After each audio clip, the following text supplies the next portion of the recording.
pinakaunang tanong sa'yo, Ate Sugar. Sa mga nakasama mong artista, sino ang nambully sa'yo? As in, bully. Sagot or bulong? Ako sagot. Feeling ko... Oh my gosh, grabe talaga si sino? Sugar. Ganito. Di ba nakita nyo naman, parang lahat namang... pero parang feeling ko ako yun. Self ko yun, hindi yun bully. Maramdaming lang talaga ako. Kasi kung pagdating sa showbiz, kapag ka Feeling mo mababaw... lang binubully ka. Oo, feeling din ng iba, ganun din. Kasi nga, umiiyak ako. Pero feeling ko, it's my fault. Pero wag mo rin sabihin sa sarili mo yun, baka meron ding isang tao na bully sa'yo, hindi mo lang din Huwag alam. mong pilitin, baka ituro kita. May tulog ka dyan. May tulog ka. Alam mo, pangalawa tayo. Tama ka naman nila. Pangalawa tayo. Ang ganda nito, pangalawa, pakinggan mo to. Okay. Naging host ka ng maraming shows, right?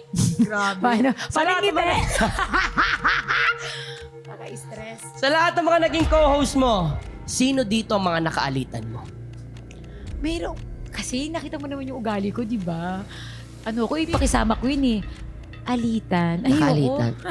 Bulong. Sagot or bulong? Sagot or bulong?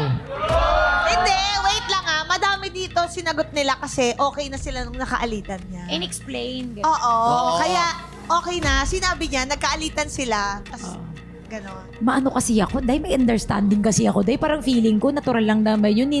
Nagkaiba lang. Oo. Nagkaiba lang, hindi ako ganun. Oh, so sino nga, Ate Ayun. Sugar? Wag. Pero okay na kayo. Okay na kayo. Hindi Sino pa ba din. dun? Parang wala naman. Hindi namin alam, Ate Sugar. Dati, feeling ko si kay Ate Chuchay. Sa Ate Gladys? Oo. Ate Gladys. Kasi dati, parang feeling ko, siguro feeling niya, hindi Nakikinig. talaga ako umiiyak. Parang may mga Ah. gano'n na parang, kasi sobrang gusto ko ni Bossing, favorite talaga ako eh. So, dumating yung point na siguro akala nila umaarte ka na lang, gano'n. Pero, tapos yun, nasasaktan ako kapag hindi ka naman talaga, yung ganyan. Oo. Pero okay kami. Super okay kami, Ate Chuchay ko siya, Oo. Ate Gladys ko siya.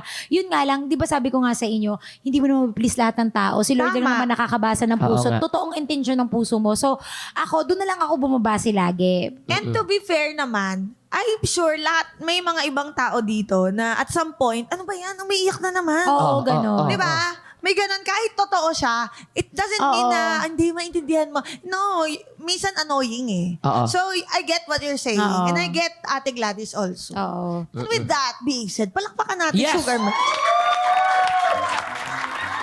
Oh, pero super love ko si ate. Super love.